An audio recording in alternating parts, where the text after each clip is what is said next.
Hi, I'm Chef Neil, Vitaflow's Keto Chef. I'm going to show you how to make Jessica's Cheddar Bites. Preheat the oven to 160 fan. Add the melted butter to all the dry ingredients.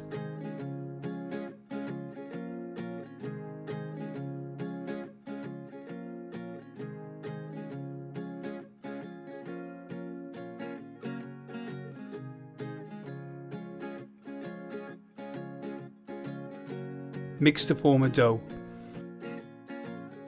Cover and put in the fridge for 5 minutes. Weigh the dough and divide into 12 equal portions.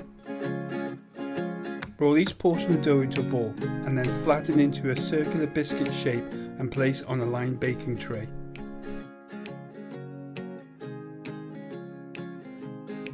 Place in the oven and cook for 10 minutes or until golden brown.